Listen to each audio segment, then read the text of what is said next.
사도행전 9장 18절부터 22절까지 함께 읽습니다. 시작. 즉시 사울의 눈에서 비늘 같은 것이 벗어져 다시 보게 된지라. 일어나 침례를 받고 음식을 먹음에 강건하여지니라. 사울이 다메섹에 있는 제자들과 함께 며칠 있을새 즉시로 각 회당에서 예수가 하나님의 아들이심을 전파하니 듣는 사람이 다 놀라 말하되, 이 사람이 예루살렘에서 이 이름을 부르는 사람을 멸하는 자가 아니냐. 여기 온 것도 그들을 결박하여 대제사장들에게 끌어가고자 함이 아니냐 하더라. 사울은 힘을 더 얻어 예수를 그리스도라 증언하여 다메섹에 사는 유대인들을 당혹하게 하니라. 아멘. 본문에 하나님이 직접 등장하지 않지만 하나님께서 하시는 이런 보실 수 있죠. 사람을 변화시키는 하나님. 그렇잖아요.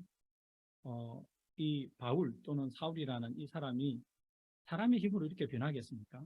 한순간에 180도 달라지잖아요. 예수 믿는 사람을 핍박하고 잡아 옥에 가두던 사람이 한순간에 달라져가지고 예수님을 만나는 순간 달라져서 어떻게 합니까? 예수를 그리스도라 증언합니다. 예수를 그리스도라 증언합니다. 이걸 한마디로 표현하면 하나님의 은혜지 않겠습니까? 하나님의 은혜가 아니면 이렇게 사람이 변화될 수가 없는 것이고, 여러분도 저도 하나님의 은혜 때문에 예수님을 믿은 거 아닙니까? 한번 생각해 볼게요. 만약 바울이 이때 하나님 예수님을 믿지 않았다면 바울이 남은 인생은 어떻게 됐을까요? 더 많은 죄를 지었겠죠. 더 많은 그리스도인을 핍박했을 거고, 다메섹에서 오는 길에서 예수님이 뭐라고 했습니까? 빛으로 나타나셔서 음성을 들려주시면서 나는 네가 핍박하는 예수다. 그러니까 바울이 그때 예수님을 안 만났다면 그 평생 예수님을 핍박하는 삶이 되었겠죠. 그러다가 언젠가 하나님 앞에 서겠죠. 그 결과는 우리가 너무나 잘 아는 거 아닙니까? 그러니까 바울이 예수님을 만났다는 것은 말할 수 없는 하나님의 은혜죠. 그 다음부터 어떻게 살아가는 것은 하나님께서 주신 은혜를 따라, 또 직분을 따라, 사명을 따라 살아가는 것이죠. 여러분과 저도 똑같습니다. 우리가 예수님을 만나지 않았더라면 지금 완전히 다른 삶을 살아가고 있겠죠. 그러나 하나님의 은혜로 여러분과 저는 예수님을 만났잖아요. 예수님을 만나서 각각 다른 사명을 받았잖아요. 각각 다른 사명을 받고 그 사명을 따라 살아가지 않습니까? 교회를 이루고, 교회는 예수님의 몸이고, 우리는 예수님의 몸을 이루는 각 지체이고, 우리는 교회의 머리 대신 예수님 앞에 순종하고, 그리고 귀는 귀로서, 손은 손으로서, 발은 발로서의 기능을 감당하고 있잖아요. 이게 얼마나 큰 하나님의 은혜입니다. 저는 저를 생각해봐도 제가 예수님을 믿고 이렇게 살아간다는 것이 얼마나 큰 은혜인지 모르겠습니다. 여러분도 그렇게 생각하시죠? 오늘 18절에 보시면 즉시 사울의 눈에서 비늘 같은 것이 벗어져 이렇게 됐습니다. 아나니아가 환상 가운데 보내심을 받고 곧 바울에게 안수하니까 이 일이 일어난 거죠. 실제로 눈에서 비늘 같은 것이 벗겨졌겠죠. 성경은 그렇게 기록하고 있으니까. 또 하나 우리가 알 수 있는 것은 바울의 마음에 가득 끼어져 있던 어둠의 비늘이 벗겨져 나가지 않았을까. 그래야 마음이 변하는 거 아닙니까? 구약 성경 보면 너희 굳은 밭, 딱딱한 밭을 기영하라 이렇게 되는데 이 순간 바울의 마음밭이 갈아 엎어진 거죠. 그게 복음의 씨앗이 뿌려진 거고, 그 복음의 씨앗이 30배, 60배, 100배의 결실을 맺는 것이 바울의 삶 아니었겠습니까? 우리도 기도합시다. 하나님, 내 눈에서 비늘 같은 것이 벗겨져서 우리가 시편 119편 18절 항상 우리가 묵상할 때 읽고 또는 암송하고 하잖아요. 주의 법에서 놀라운 것을 보게 됩니다. 그 말씀이나 바울의 눈에서 비늘 같은 것이 벗어져 다시 보게 된지나 크게 다르지 않다고 생각합니다. 우리 마음의 눈에 비늘이 벗겨져야 됩니다. 그래야 하나님의 말씀이 더 살아있는 말씀으로 다가오고, 하나님의 말씀이 정말 하나님의 말씀으로 다가오는, 그래서 믿지 않을래야 않을 수가 없는 것이죠. 기도합시다. 하나님, 제 영의 눈에 비늘이 벗겨지게 해달라고. 하나님, 저를 도와주시옵소서. 눈이 밝아지게 해달라고. 그것 또한 하나님 은혜 아니겠습니까? 우리 밝아지면, 저는 뭐 다 나이가 들면 그렇지만 시력이 갈수록 좀 안 좋아지잖아요.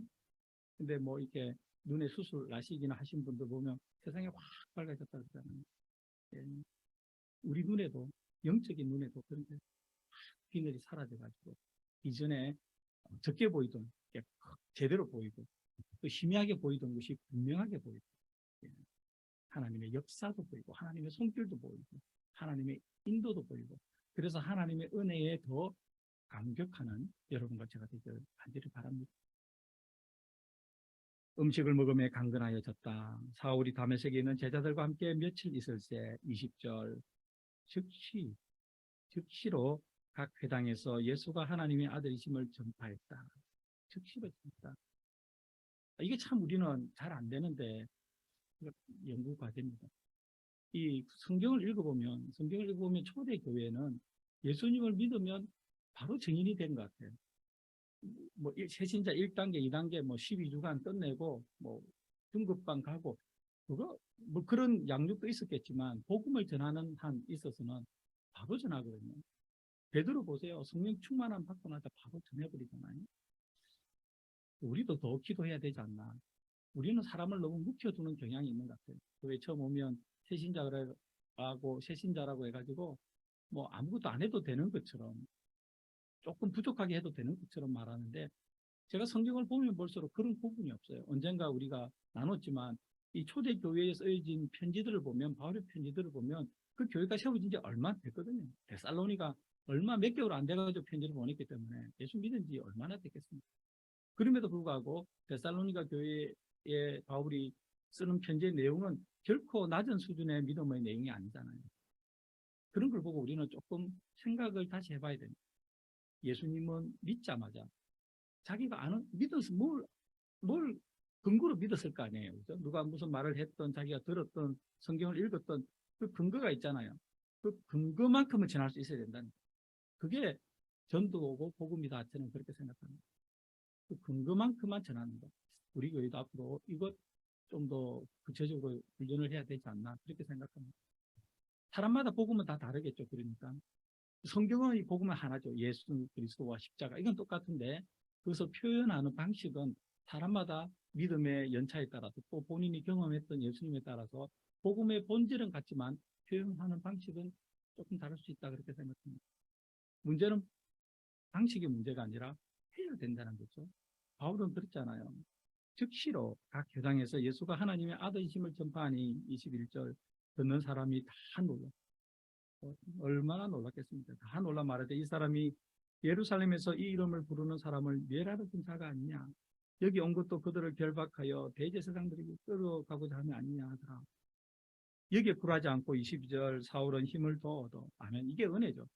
반대가 있을 때 주저앉지 않는 거. 이거 우리는 잘 못하거든요. 우리는 압력이 있거나 반대가 있으면 흔들리고 주저앉는데 바울은 주저앉지 않았다. 이거 바울이 잘나서가 아니고요. 이거 역시 하나님의 은혜입니다. 하나님의 은혜로, 하나님 주시는 힘으로 예수를 그리스도라 증언하여 다메섹에 사는 유대인들을 당혹하게 하니라. 아멘. 여러분과 제가 겸손한 마음으로 내가 알고 있는 예수님을 몽고메리에 있는 한인들을, 모든 한인들, 다른 교회 다니는 한인들 빼고 예수님 믿는 한인들 빼고 예수님 믿지 않는 한인들에게 다 전하면 어떤 일이 일어날까요? 우리가 코스코 기도를 계속하면 어떤 일이 일어날까요? 저는 22절에 일이 일어날 거라고 생각합니다. 몽고메리에 사는 많은 사람들을 당혹하게 하는 일이 일어납니다. 당혹하게 하는 일. 저 사람이 안 저랬는데 달라졌네, 변했네. 근데 저 사람 말하는 것이 뭔가 귀담아 들을 말이네, 뭔가 권위가 느껴지네. 이런 변화가 바울에게도 일어났듯이 몽고메리 커뮤니티 교회를 이루는 여러분과 저에게도 저는 일어난다고 생각합니다. 아멘. 일어나지 않을 수가 없습니다. 동일하신 하나님, 동일하신 예수님, 동일하신 성령님께서 역사하시는데 우리가 저항할 수 있는 힘이 있겠습니까? 아닙니다.